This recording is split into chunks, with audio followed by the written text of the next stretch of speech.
TCI is brought to you by Spendthrift's emerging top sire Into Mischief, whose best crop of 2-year-olds to date races this year. Look for them at Fasig-Tipton Midlantic.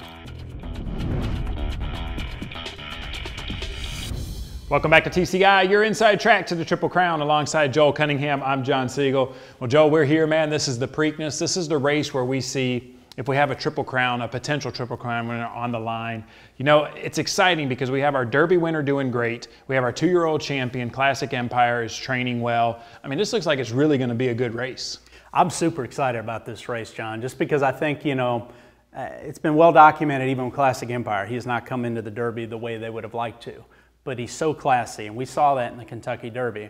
And the fact that I think tactics are going to change now. You know, go back to the Breeders' Cup Juvenile. Look how much speed and tactical ability Classic Empire had in a normal size field where he's not interfered with. And even I thought in the Arkansas Derby, you know, he was pretty keen in there, and they were trying to rate him off the speed, and he got in a little bit of trouble there. Well, I think in here now, when you start looking at the makeup of this field, I mean, you've got, you know, 10 horses in here, but really there's at least a half a dozen of them that really want to fall out of the gate, save ground, make one run. Yeah. So you've got really 3 tactical horses in here: Conquest, Mo Money, Always Dreaming, and Classic Empire. I think that makes Classic Empire a big factor in this race from the standpoint of pace and how that could hinder Always Dreaming, your Derby winner, coming back in here.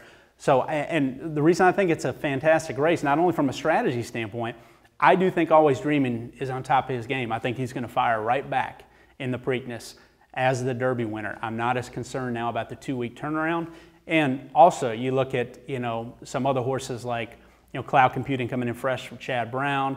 Gunnevera, I think, looked a little better than he did before the Derby. Believe it or not, I actually expected the opposite. But to me, he physically looks a little better in the pictures and video I've seen. So to me, you've got some horses coming in on top of their game, and it really makes this race intriguing from multiple facets. All right, so we have the field is set. We've had the draw. I want to take a look at the TCI top 10 and tell me, you know, how that looks now that we see the draw. Yeah, let's go to the TCI top 10, John. You have 10 horses in the field, half the Derby side, so not a lot of suspense in my top 10.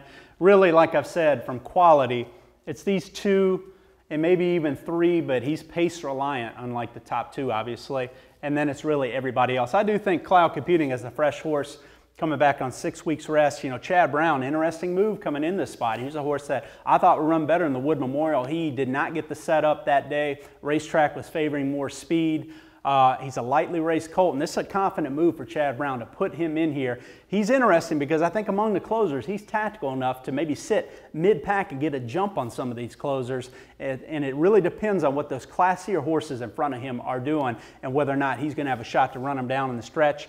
Conquest Mo Money, the other speed, I'm going to drop him a spot, and really it's everybody else after that. John Royal Mo's off the list, unfortunately, with a well-documented injury. Very disappointing there. He ends his career, but now you have a field of 10, and it's mostly closers, and the tactics in this race are going to be what tells the story at the end. Let's talk a little bit about tactics, but not so much in race tactics. Let's talk a little bit about training tactics and where we are in the thoroughbred industry now. You know, it used to be if you didn't have any 2-year-old form, you basically had no shot at the Derby. We saw Bodemeister really, you know, change that mindset of, hey, you can get there on just raw talent if you can win some of these points. We're seeing this now. It's more of a trend, and we see it with Always Dreaming. I think Todd's done a great job. Let's talk a little bit about the 2 different paths that you see Always Dreaming as compared to Classic Empire. Always Dreaming is a tribute to Todd Pletcher's training style in his program. I mean, he was 1 for 45 coming in the Kentucky Derby, and everybody, you know, much maligned record there. He wins the Derby, gets that monkey off his back. He has 2 Derby winners now, and he wins it with the best horse, as opposed to Super Saver was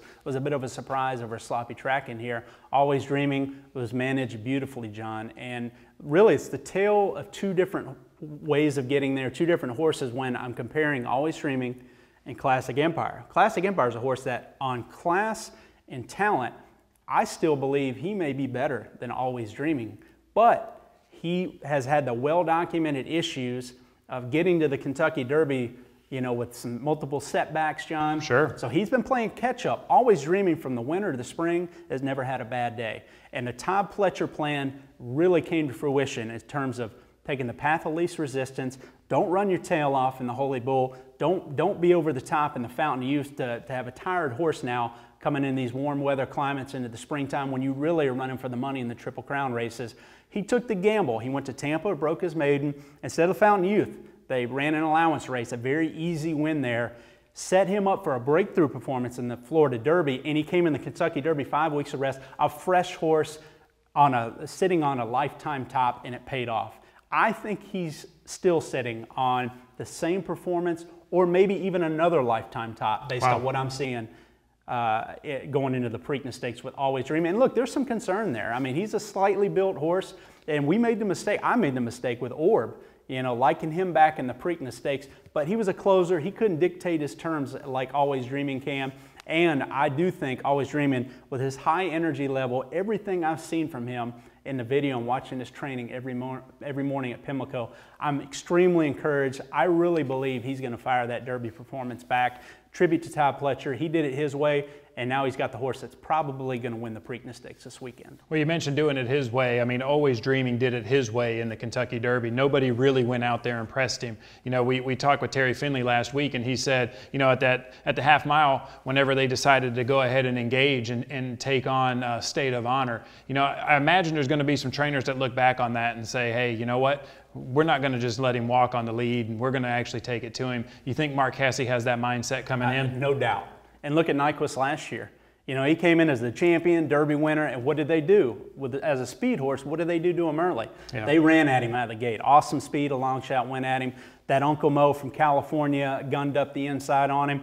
Pace makes the race, John. I mean, I can't emphasize it enough, and it's going to be the truth this weekend as well. Pace, tempo, and pace pressure. It's not only how fast you're going, because brilliant horses can go fast when they're on top of their game and finish off of it if they're by themselves. But if you get pressure, and look, I'll say this for Always Dreaming, the biggest chink in his armor, in my opinion, is the fact that he's never had a straw in his path, and maybe even the fact that he has had things so easily. I mean, Todd Pletcher ran him at Tampa, and he broke his maybe by 10. That Gulfstream Allowance race, he walked on the lead and only had to run the last 16th of a mile. Florida Derby, speed was playing all day over that track, and the only bona fide top contender, Gunnevera, was way out of it, had no shot over that track. And really, you know, they went 147 and 2 over there. That just tells you how fast that track was. I mean, he didn't run until the stretch. He came into the stretch loaded, turning for home, passing horses on his own will. So here's a horse, again, that's always had things go his way. He's never been put into a bad spot yet. And look, that's a credit to him. You know, a horse with his tactical speed and a great veteran rider like John Velasquez will give you that ability. It's like California Chrome. Everybody wanted to, you know, knock, you know, some of his races, and I was one of those. But look, California Chrome was a horse that had speed. Victor put him in the right spots. And look, credit the horse for having that ability. Same thing with Always Dreaming.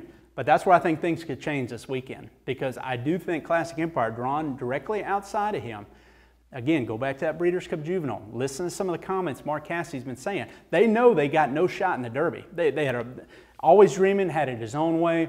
They got, you know, caught up in the issues with the break with Irish War Cry. It's well documented. They feel like they didn't have a shot in the Derby.